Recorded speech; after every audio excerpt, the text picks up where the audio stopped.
Buenos días. Nos vamos a meter de lleno en el tema de la libertad. Y como estamos viendo, la libertad tiene mucho que ver con el ser humano y como veremos, tiene mucho que ver con las teorías políticas que ya conocemos. Así que este tema nos va a permitir repasar las teorías políticas. Siempre que empezamos un tema, hacemos un poquito de calentamiento. Obviamente calentamiento mental, no físico. Y esto obviamente no se pone en los exámenes, es simplemente para empezar el tema. Os voy a poner algunas imágenes para que empecemos a pensar qué es esto de la libertad. Aquí tenemos una imagen famosísima, ¿no? Es la libertad que uno encuentra a la llegada de Nueva York. Era lo que los inmigrantes que iban al país de la libertad se encontraban en la isla de Ellis. Algunos desgraciadamente se encontraban que no les dejaban entrar y tenían que volver.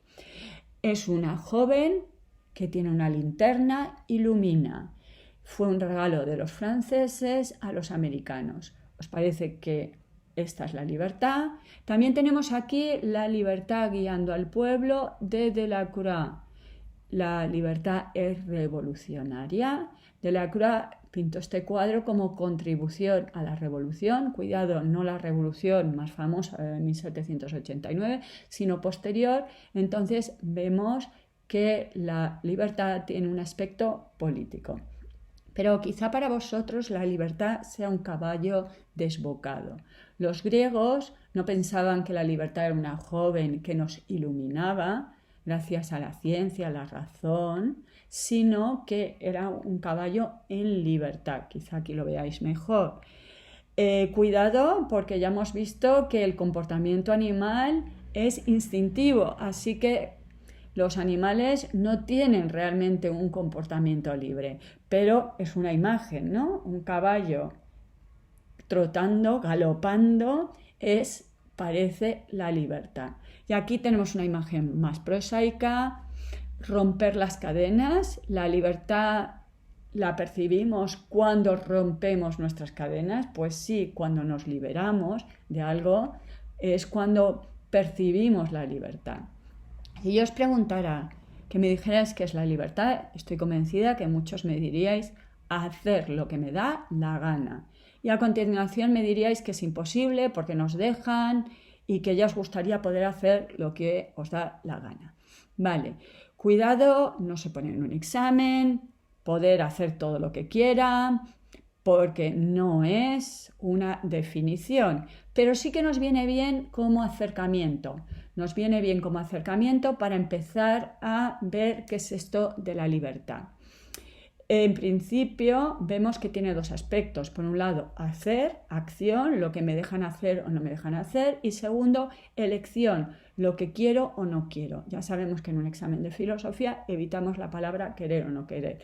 Mejor lo que elijo, lo que decido. Bien, antes de tratar el tema, vamos a recordar a los sofistas. Nos acordamos que para los sofistas la libertad era obtener cuanto más poder y más placer. Digo por esto de hacer lo que me dé la gana. Si realmente la libertad es poder hacer lo que me da la gana, porque se podría entender como obtener más placer o más poder. Pero esto del placer y el poder ya sabemos que nos lleva a conductas adictivas. Pensemos en el drogadicto o en el alcohólico que dice, bueno, un vinito más, una cerveza más, un cubata más. Bien, son conductas justamente que no son libres. La cultura americana que nos muestra su cine justamente nos muestra todo aquello que es adictivo, ¿no? La violencia, las drogas, el sexo. La supuesta tierra de la libertad justamente cae en todos estos engaños. Así que cuidado, a lo mejor la libertad no es hacer todo lo que me apetezca o todo lo que quiera. Nos acordamos que Sócrates criticaba a los sofistas diciendo que eran toneles agujereados, que él pensaba que era mejor ser un tonel en buen estado que ser un tonel agujereado que se va rellenando pero nunca está satisfecho y necesita más y más. Por otro lado, también tenemos la cuestión de la voluntad. Decía Locke que si me encerraran en una habitación con la persona amada, tendría un serio problema. En principio sería ideal, ¿no? Porque estoy con quien quiero, pero al mismo tiempo estoy encerrado. Entonces, parece que si yo no puedo libremente elegir, no es, por lo tanto, que yo soy libre. Pero definir la libertad respecto a la voluntad podemos acabar en un problema de una definición circular. Y por último, vamos a tratar este tema de la ausencia de coacciones. Esto de pensar que la libertad es que nadie ni nada me coaccione, ¿no? La carretera está libre, las manos están libres, ¿de acuerdo? Pero pensar que a lo mejor justamente porque hay limitaciones yo soy libre. Sería como el pájaro ese que necesita el aire para poder volar. Sin esas coacciones, sin esas limitaciones, a lo mejor no podría ser libre. Vale, a ver, este es la síntesis del tema. Vamos a tratar de la libertad externa y la libertad interna. La libertad interna trataremos dos aspectos de la libertad externa negativa y la libertad externa positiva. De la libertad interna trataremos la libertad interna negativa y luego la libertad interna positiva. Y os ruego por favor que nadie me diga que la libertad se divide. La libertad se divide en externa, la libertad se divide en externa e interna. La libertad no es una tarta, no se divide. Y este es el esquema, ¿de acuerdo? Para que nos hagamos una idea. Pero los esquemas no se ponen en los exámenes. Que yo me planteé, primero voy a tratar de esto, luego de esto y luego de esto, no lo pongo. Igual que no pongo en un examen, voy a hacerlo con boli azul o con boli negro, o voy a intentar redactar con corrección, o voy a empezar las frases con mayúscula y acabarlas con puntos. ¿De acuerdo? El esquema es para que para mí me resulte más fácil, pero no se pone y la libertad no se divide en interna y externa. Bien, vamos a empezar con la libertad externa, que como hemos visto tiene que ver con la acción, con aquello que me permiten o no me permiten hacer. Y es la dimensión política social, ¿de acuerdo? Es el aspecto de la libertad que el cuadro de la libertad guiando al pueblo nos ha dado la pista de las vinculaciones de la libertad con la política. Desde una famosa conferencia que dio un señor que se llama Isaias Berlin en la Universidad de Oxford, normalmente distinguimos la libertad externa negativa y la libertad externa positiva. Vamos a empezar con la libertad negativa. La libertad negativa, como vamos a ver, es la típica de los liberales y ya hemos hablado de los liberales. Es decir, que vamos a empezar de forma negativa. Es cuando no tengo coacciones. ¿Y por qué decimos que es negativa? Porque en el fondo no estoy diciendo que es la libertad, estoy diciendo que no es la libertad.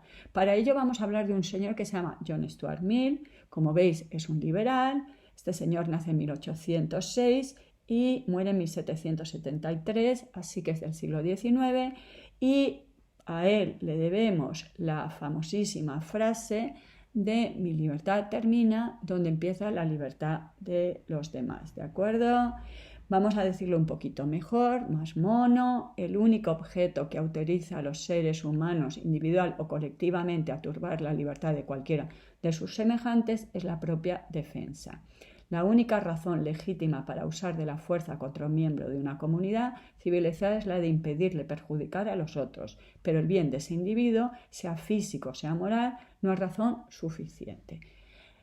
John Stuart Mill, en un libro que se titula Sobre la libertad, nos está diciendo que el Estado no debe interferir en mi libertad, con una excepción, que es que yo impida ser libre a otro. Es decir, según John Stuart Mill, yo puedo hacer lo que me plazca, lo que yo considere libremente, lo que yo decida, siempre y cuando no perjudique a los demás, ¿de acuerdo? Entonces, según John Stuart Mill, el Estado no puede obligarme a hacer algo diciéndome así vas a ser más feliz o te va a ir mejor. Lo que pretende es la independencia absoluta. Bien, pongamos ejemplos para entender la teoría John Stuart Mill. ¿Qué pasaría con las drogas? Según Stuart Mill, el Estado no debería interferir. Si yo me quiero drogar, es mi problema. Si yo me quiero drogar en mi casa, encerradito, los viernes por la tarde, es mi problema. A ver, si yo voy borracho como una cuba en un coche a 200 por hora, es un problema y me deberían detener. Pero si yo me drogo en mi casa los viernes por la noche, cierro todas las puertas, las ventanas, estoy en mi casa y decido drogarme, no afecto a los demás, me estoy perjudicando a mí. ¿Debería prohibirse las drogas? El liberal nos diría que no. Vamos a poner otro ejemplo. El cinturón. Llevar cinturón. ¿Deberían obligarme a llevar cinturón? Es mi problema. Si yo tengo un accidente y no llevo el cinturón, pues obviamente será peor para mí. Pero estoy perjudicando a los demás. Según los liberales, no. ¿De acuerdo? El suicidio. Si yo decido suicidarme, es mi problema. No debería haber leyes que obliguen a las personas a llevar el cinturón, a llevar el casco, leyes que impiden el suicidio o leyes que impiden el consumo de drogas. Cuidado en todas estas cosas, los liberales siempre consideran que los niños son aparte, ¿de acuerdo? Y que tenemos que cuidar a los niños, pero una vez que uno es adulto, que haga con su vida lo que quiera, siempre que no perjudica a los demás, ¿de acuerdo? Entonces serían los límites. De ahí vienen ciertas libertades, ¿de acuerdo? Y cuidado con este término, porque libertades suele ser sinónimo de derecho, ¿de acuerdo? Entonces, por ejemplo, tenemos la libertad de conciencia, la libertad de expresión, la libertad de asociación. Fueron las primeras libertades, los primeros derechos, los que lucharon justamente los liberales, y son lo que llamamos normalmente la primera generación de derechos. Son, si veis, libertades negativas, porque no dicen qué puedo hacer, dicen justamente que yo puedo hacerlo y que el Estado no puede interferir, ¿de acuerdo? Pongamos el ejemplo, la libertad de expresión. Vosotros entendéis que la libertad de expresión es yo tengo el derecho de decir lo primero que se me ocurra y además todo el mundo me tiene que escuchar y todo el mundo me tiene que hacer caso. Lo siento. La libertad de expresión es una libertad negativa y por lo tanto consiste en que por decir lo que yo diga no acabaré en la cárcel o acabarán pegándome una paliza. Lo digo porque tengo muchos alumnos es que mi libertad de expresión ha sido menoscabada porque yo tengo derecho a hablar cuando me plazque, como me plazque. Entonces, ¿podría alguien quejarse que no se ha respetado su libertad de expresión si le han pegado una paliza y se le ha metido en la cárcel? Pero que no te hayan escuchado no es, ¿de acuerdo? También aclaro que a pesar de que para John Stuart Mill no debería tener límites la libertad de expresión, en todos los países del mundo la libertad de expresión tiene ciertos límites. Hay ciertas cosas que no se pueden decir. Por ejemplo, la libertad de expresión no ampara la mentira. Es que yo digo lo primero que se me ocurre y miento. No, es un delito. Las mentiras, la calumnia, que yo me invente cosas que son falsas, no me ampara. Y si echáis un ojito a los periódicos, veréis juicios donde se han dicho cosas de políticos que eran falsas, les han llevado a juicio y la gente ha tenido un problema. No se puede uno mentir. Tenemos un problema justamente en este momento porque os creéis que en Internet yo puedo decir lo primero que se me ocurra. Pues no. Y además tenemos un problema porque en Internet queda constancia quién lo ha dicho, cuándo lo ha dicho, cuántas veces lo ha dicho. Así que es justamente al contrario, es público, no se puede borrar, ¿vale? Hay otros límites a la libertad de expresión. Por ejemplo, otro de los límites a la libertad de expresión es incentivar un crimen, ¿de acuerdo? Entonces, por ejemplo, decir un alumno a otro alumno, pégale, pégale, pégale, es un delito. Si no, sería imposible, por ejemplo, las mafias. Yo no he matado a nadie, sí, pero tú has contratado a alguien para matar a alguien, pues efectivamente. Libertad de expresión, se puede decir todo. No, no puedes decir que vayas a pegar a alguien, que vayas a matar a alguien, que vayas a insultar a alguien. Todo eso son delitos. Hay otro límite que a vosotros os suele poner un poquito de los nervios, que es meterse con el rey, porque el rey es una figura, entonces representa a los españoles, entonces insultar al rey sería como insultar a los españoles, igual que quemar la bandera, pues es un símbolo para ciertas personas, entonces es ofensivo, ¿de acuerdo? Entonces es interesante ver qué es esto de la libertad de expresión y los límites a la libertad de expresión. Pero me parece interesante que veamos que es una libertad negativa. ¿De acuerdo? Aquí os pongo los ejemplos. La libertad de conciencia, que quiere decir profesar cualquier religión, que yo crea en Alá o crea en Shiva, libertad de conciencia, libertad de cultos. En mi casa yo me dedico a rezarle a quien quiera. La libertad de pensamiento, yo tengo justamente la posibilidad de tener mis propias opiniones, ¿de acuerdo? Y estos son ejemplos de artículos que aparecen en la Declaración Universal de los Derechos Humanos que defienden una libertad negativa. Luego veremos las libertades positivas y quedará un poquito más claro. El artículo 3, donde dice nadie será sometido a esclavitud. El artículo 4, nadie será sometido a torturas.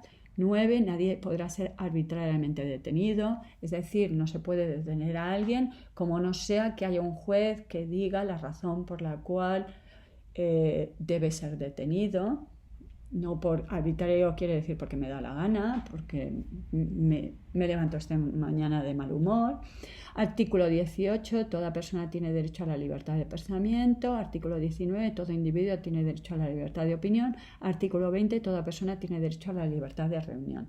Por lo tanto, son libertades negativas porque me permiten asociarme, me permiten expresarme, pero no me dicen qué tengo que hacer, me dicen que el Estado no me va a detener. Hemos visto que esa es la pretensión de los liberales, que el Estado no se inmiscuya, que me deje reunirme con mis amigos o que me deje expresar y que no acabe en la cárcel por lo que yo exprese.